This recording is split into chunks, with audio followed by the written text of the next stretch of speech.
ఉండేవాడు. అతనికి ఒక కుమారుడు మాత్రమే ఉండేవాడు. భార్య చిన్నప్పుడే చనిపోవడంతో తన కుమారుడిని ఎంతో ప్రేమగా పెంచాడు. రామయ్య జీవితం మొత్తం వ్యవసాయం మీదే ఆధారపడి ఉండేది. అతనికి 2 ఎకరాల పొలం మాత్రమే ఉన్నా తన కష్టంతో జీవించేవాడు. ప్రతిరోజు ఉదయం సూర్యుడు ఉదయించేలోపే రామయ్య లేచి పొలానికి వెళ్ళేవాడు. తన కుమారుడు రాజును కూడా వెంట తీసుకెళ్లి వ్యవసాయం గురించి నేర్పేవాడు.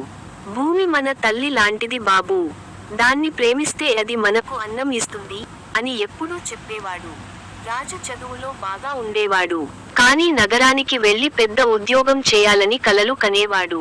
ఒక రోజు అతను తన తండ్రిని అడిగాడు, నాన్నా, మీరు ఇంత కష్టం పడుతూ ఎందుకు రైతుగా ఉన్నారు? నగరంలో పని చేస్తే సుఖంగా ఉండదు.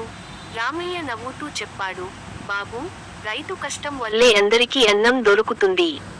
రైతు లేకపోతే ఈ ప్రపంచం బతకదు. పని చిన్నది పెద్దది కాదు, నిజాయితీగా చేసే పని గొప్పది. ఒక సంవత్సరం గ్రామంలో తీవ్రమైన కరువు వచ్చింది. వానలు పడక పంటలు ఎండిపోయాయి. చాలా మంది రైతులు నిరాశతో వ్యవసాయం మానేశారు. కానీ రామయ్య మాత్రం ధైర్యం కోల్పోలేదు. తన పొలంలో చిన్న చెరువు తవ్వించి నీటిని నిల్వ చేశాడు. రోజూ కష్టపడి తన పంటను కాపాడేందుకు ప్రయత్నించాడు. రాజు తన తండ్రి కష్టాన్ని చూసి ఆశ్చర్యపోయాడు. ఎండలో చెంతోడ్చుతూ పనిచేస్తున్న తండ్రిని చూసి అతనికి రైతు విలువ అర్థమైంది. అతను కూడా తండ్రికి సహాయం చేయడం ప్రారంభించాడు. కొన్ని నెలల తరువాత మంచి వర్షాలు పడ్డాయి.